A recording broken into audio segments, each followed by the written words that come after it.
His punishments were far from mere acts of discipline. They were deliberate tools of control. The brutal executions, the torturous imprisonments, and the calculated disinheritances were all part of a larger strategy to consolidate his authority and maintain an unyielding grip on his throne. Even the smallest act of defiance was met with swift and often horrific retribution. This reign of terror, though characteristic of the time, was taken to extremes by Henry, setting a precedent for future rulers.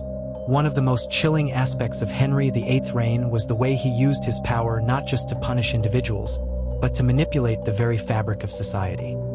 He ensured that fear permeated every corner of England, from the common people to the highest nobles.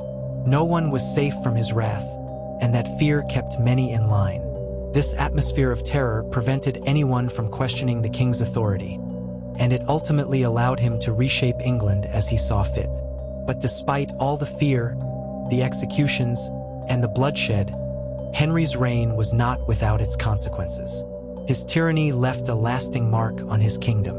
While he managed to control England in the short term, his brutal actions sowed seeds of dissent and instability that would continue to affect the country long after his death. The same people who had been terrorized by Henry's punishments would, in time, find ways to resist the legacy of his reign. In fact, his own children, Mary I, Elizabeth I, and Edward VI, would go on to navigate the complex and dangerous political landscape that he had shaped. Elizabeth I, in particular, would rise to power and prove to be one of the most successful monarchs in English history. However, even her reign, which was marked by a golden age of prosperity and stability, was not free from the echoes of Henry's brutality. It's this combination of power, paranoia, and violence that made Henry VIII one of the most feared kings in history. His punishments were not just a reflection of his personal cruelty. They were a tool to keep his kingdom under control. He understood that to rule with absolute power, you needed to instill fear that no one, not even the highest in the land, could escape. As we look back on the reign of Henry VIII, we can see the horrific consequences of absolute power. The brutality of his punishments reveals a monarch who was not just driven by personal desire, but by a need to maintain an iron grip on his throne. In the end, it was this fear-driven rule that would shape not just Henry's legacy, but the future of England itself. We must remember that the cruelty enacted by Henry VIII was not an isolated incident in history. It was part of a broader pattern of tyrannical rule that has repeated itself throughout history. Absolute power, when left unchecked, can lead to horrors unimaginable. As we wrap up our exploration into the reign of Henry VIII, it's clear that his punishments and the horrors he endorsed were not just a matter of his personal cruelty. They were integral to his vision of absolute power. Henry VIII was a monarch whose ambition was matched only by his ruthlessness. His ability to control the political, religious, and personal lives of those around him, whether they were his wives, advisors, or common subjects, shows just how dangerous unchecked power can be. Thomas Cromwell, one of the most powerful men in Henry's government, was a prime example of this. Cromwell had been the mastermind behind the king's divorce from Catherine of Aragon and the creation of the Church of England. He had helped orchestrate Henry's marriage to Anne of Cleves, which ultimately turned disastrous. When Henry's affection for Anne waned, Cromwell was blamed for arranging the marriage and was suddenly seen as expendable. Despite his loyalty to Henry and his crucial role in the king's rise to power, Cromwell was arrested and charged with treason. In 1540, he was executed in one of the most expedited and cruel executions Henry had ever authorized. What is particularly horrifying about Cromwell's execution is the speed with which it was carried out. Cromwell, who had been one of the king's most trusted advisors, was arrested on charges that were later found to be entirely fabricated. Within days, he was condemned to death and beheaded. His life was cut short because of Henry's unyielding need for control and his desire to punish anyone who failed him, even if that person had once been his closest ally. It's not just these prominent figures who suffered under Henry's reign. His cruelty reached every corner of England. His political purges, which included the execution of prominent courtiers and nobles, were a reminder that no one, no matter how powerful, was safe from the king's wrath. This atmosphere of fear and trepidation created a society in which anyone could be arrested, imprisoned, and executed for the slightest of offenses. Even commoners, who had no power or influence, could be targeted by the king's ruthless enforcement of his will. And when their families and loved ones tried to protest or intervene, they too faced the wrath of Henry's brutal punishment. The atrocities committed during Henry's reign were not limited to those within his inner circle. He extended his reach into the very lives of his common subjects, with countless people arrested, tortured, and executed for crimes as simple as refusing to take the oath of supremacy, failing to recognize Henry as the supreme head of the church, or even just criticizing his actions. In the case of the monks, Henry's dissolution of the monasteries in the 1530s marked another chapter in his tyrannical rule. Over 800 monasteries, priories, and convents were forcibly closed, and the monks, nuns, and other religious figures who lived there were often subjected to terrible fates. Those who resisted the dissolution were publicly hanged, drawn, and quartered. This brutal method of execution, one of the most horrific of its time, involved hanging the victim until they were almost dead, disemboweling them while they were still alive, and then dismembering their body. Some of the victims were even forced to watch their fellow monks being executed in this gruesome manner, reinforcing the message that defying the king could lead to unimaginable suffering. Henry's paranoia, as well as his insatiable need for control, contributed to the extreme measures he took against anyone he suspected might threaten his rule. One of the most chilling instances of this fear-driven cruelty was his treatment of the aristocracy. Despite being surrounded by powerful men who could have easily turned against him, Henry did not trust even his closest allies. But it's not just history that we should reflect on today. The story of Henry VIII's punishments reminds us of the consequences of absolute power, how unchecked authority can corrupt even the most revered institutions. It serves as a warning that power, when abused, can lead to horrors unimaginable, no matter the age or the ruler. We can only hope that as we move forward, we continue to learn from these dark chapters of history, so that such cruelty is never allowed to take root again. And as we continue to examine the legacy of Henry VIII, we can ensure that we never forget the victims of his reign, who lived in fear and died at the hands of a king who was, perhaps, the most dangerous monarch England has ever known. The punishments Henry VIII implemented weren't just a matter of royal cruelty. They were part of a broader pattern that helped cement his reign and assert his dominance over England. In his mind, any challenge to his authority, whether political, religious, or personal, had to be eradicated, often through the most brutal of means. But as we look deeper, we begin to understand that Henry's insistence on absolute control was the foundation of a system that perpetuated fear and violence throughout the kingdom. Henry's reign is often remembered for his role in establishing the Church of England and breaking away from the authority of Rome. While this decision had profound religious and political consequences, it also set the stage for many of the kingdom's most horrifying punishments. The break with Rome created a religious vacuum, one filled with turmoil, rebellion, and division. People were either forced to choose sides or face severe consequences. The king's supporters were often rewarded with lands and power, while his enemies were crushed with swift and unforgiving retribution. Take the case of Anne Boleyn, Henry's second wife, whom he had executed in 1536. Anne's execution is one of the most infamous in history. But what's often forgotten is that Henry had ordered for and to be executed with a sword rather than an axe. Why? Because he wanted to make her death clean and dignified, fearing that the axe would be too undignified. However, this dignity was a mere illusion, and what followed was nothing short of barbaric. The executioner, inexperienced and ill-prepared, swung at her neck multiple times, missing entirely on the first strike. Anne, who had once been the Queen of England, was finally put out of her misery after the second strike. The executions Henry ordered were not limited to the political realm. His cruelty often extended to his family members. His two wives, Anne of Cleves and Catherine Howard, faced the wrath of Henry's unchecked authority. In 1542, Catherine Howard, Henry's fifth wife, was executed for committing adultery. Her punishment was cruel in its own right. She was executed by decapitation, and her remains were buried in an unmarked grave, her name dishonored forever. Yet her story was far from the worst of Henry's cruelty. His first wife, Catherine of Aragon, had spent years of her life fighting to remain married to Henry after he sought a divorce. Once the divorce was finalized in 1533, Catherine lived out the remaining years of her life under house arrest. It was not uncommon for her to be prevented from seeing her daughter, Mary, and she was often given only minimal sustenance. In this way, Catherine's punishment was slow, a cruel and lingering form of mental and emotional suffering. When we think of Henry VIII, we often imagine the famous king who had 6 wives, split with the Catholic Church, and established the Church of England. His reign is filled with larger-than-life tales of power, intrigue, and scandal. But there's one dark side to his rule that many would rather forget: his brutal use of punishment. Some of the methods he approved were so cruel, so vicious, that even in the context of his brutal time, they still stand out as grotesque examples of royal excess. This is the story of Henry VIII punishments too cruel to describe.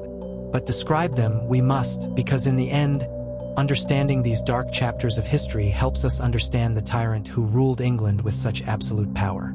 Henry VIII's reign, which lasted from 1509 to 1547, saw the king make decisions that altered the religious and political landscape of England. However, it was also a period of shocking cruelty toward anyone who opposed or displeased him, with punishment meted out in the most unforgiving ways. Even his closest allies weren't spared, and his reign was marked by a grotesque pattern of violence and terror that would go on to inspire fear throughout Europe. To begin with, let's take a look at one of the most infamous and controversial forms of punishment under Henry VIII: executions. While execution was a common fate for those who crossed the king, it wasn't always a simple beheading. For those who fell out of favor with Henry, death was often a far more horrific affair. Take the example of the executions carried out during the English Reformation, where Henry's desire to enforce his religious changes led to a bloodbath.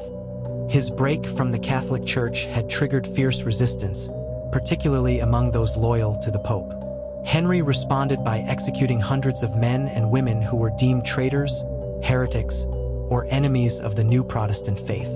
The charges against them were often fabricated or exaggerated, but the punishment, death, was swift and irreversible. Among these executions, the most brutal was that of Thomas More, a staunch Catholic and former chancellor to Henry. More was a highly respected intellectual and writer who had long served the king. However, when Henry demanded that his subjects swear allegiance to him as the supreme head of the Church of England, More refused. His refusal was considered treasonous, and he was arrested and imprisoned in the Tower of London. During his time in captivity, More endured some of the most inhumane treatment. His jailers tried to break his spirit by forcing him to endure grueling interrogations and solitary confinement. But More's resolve remained unshaken, and he maintained his beliefs to the very end. In 1535, after a trial in which he was found guilty of treason, Thomas More was sentenced to death. His execution by beheading was one of the final acts of cruelty Henry authorized before his death. Another prominent figure who suffered from Henry's brutal punishments was Bishop John Fisher, a close ally of More. Fisher was another outspoken critic of the king's break with Rome, and he too refused to take the oath of supremacy. Fisher was arrested and locked away in the Tower of London, where he endured harsh conditions. He was eventually executed by beheading. His crime was nothing more than loyalty to his faith. His death was symbolic of Henry's power, a reminder that no one, not even those in positions of authority, were safe from the king's wrath.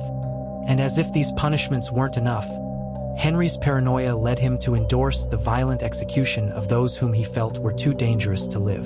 In 1540, for example, Thomas Cromwell, once Henry's chief advisor, fell from grace and was executed with little warning. Cromwell, once a trusted ally, had been a part of Henry's vast campaign of political manipulation. But when he made the mistake of trying to arrange Henry's marriage to Anne of Cleves, a German princess whom Henry rejected almost immediately, Cromwell was seen as expendable. His punishment was swift and brutal, an execution by beheading.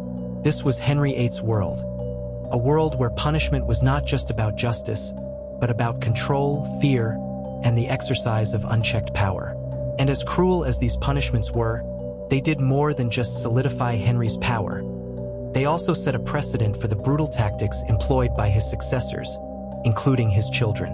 We must not forget the victims of Henry's wrath. Whether they were his wives, his advisors, or ordinary subjects, they suffered at the hands of a king who ruled with the iron fist of an absolute monarch. But their stories are more than just a list of brutal executions and tormented lives. They are reminders of the dangers of absolute power and the terrifying consequences of unchecked authority. As we look back on the reign of Henry VIII, we cannot help but feel a sense of horror at the cruelty he condoned and enacted. It reminds us of the importance of justice, of human dignity, and the need for accountability, even for the most powerful individuals in society. Henry VIII's legacy is, in many ways, a legacy of bloodshed, fear, and cruelty. One of the most famous events took place in 1536, following the Pilgrimage of Grace. This was a rebellion against Henry's dissolution of the monasteries, an act that left many peasants and commoners disillusioned. The rebel leaders were captured and taken to the king. Their punishment was terrifying and humiliating. Their execution was public, and their bodies were left to hang in the most visible places, a warning to all who would dare challenge Henry's will. And it wasn't just the common folk who suffered. Even nobles weren't immune to the king's cruel punishments. When the Duke of Norfolk fell from favor in 1546, he faced a fate that few could have imagined. Henry ordered his arrest and imprisonment in the Tower of London, where he was forced to endure the tortures of isolation and uncertainty. Though he was never executed, his life was ruined by the sheer humiliation he endured at Henry's hands. But perhaps the most sinister punishment Henry could bestow was a fate worse than death: the disinheritance of a royal heir. After years of trying to produce a male heir to the throne, Henry was finally gifted with Edward VI. However, the king's obsession with a male heir led to some extreme measures when he considered who would take the throne next. He went so far as to write his will, ensuring that only his male descendants would inherit the throne. In doing so, he cast aside his daughters, Mary and Elizabeth, effectively disinheriting them from the royal bloodline. This was a cruel blow, as both daughters were raised to believe they had a rightful place on the throne, only to be cruelly rejected when Henry saw fit. Now, as we continue through Henry's reign, it becomes clear that his cruelty was not just a matter of executing those who displeased him. He was a master of psychological torment and mental degradation, employing punishment as a tool of control over his court, his family, and his subjects. One of the most vicious tools Henry VIII used to enforce loyalty was torture. While it might seem out of place to associate a monarch of his stature with such barbarism, Henry was known to approve various forms of torture to extract confessions and punish those who threatened his authority. The Tower of London, infamous for its association with imprisonment and death, became a notorious symbol of Henry's cruelty. In one of the most infamous cases, a man named Thomas More, a scholar and former friend of Henry, was executed for his refusal to accept the king's break with the Catholic Church. More was imprisoned in the Tower of London for over a year before being sentenced to death. His punishment was a combination of physical suffering and mental degradation. He was locked in a dark, damp cell for weeks on end, subjected to inadequate food and brutal conditions. In addition, he was placed under constant surveillance, as Henry sought to break his resolve. His execution, although swift in comparison to others, was still the culmination of a year of torment. But there's more to the story of Henry's punishments than executions and torture. He also made use of public humiliation and punishment, designed to crush the spirit of any who opposed him. For instance, rebels who defied Henry's religious reforms were made to endure torturous public humiliation. Ultimately, the legacy of Henry VIII's punishments serves as a stark reminder of the dangers of absolute power. It's a lesson about the ways in which cruelty and violence can be used as tools of control and the long-lasting effects that such abuses of power can have on a nation. Henry's reign is a dark chapter in England's history, a chapter that shows just how far a monarch would go to maintain their grip on the throne, and the lengths to which they would go to crush anyone who dared to stand in their way. In the end, we must ask ourselves, what is the price of absolute power? Is it worth it to rule with such brutality?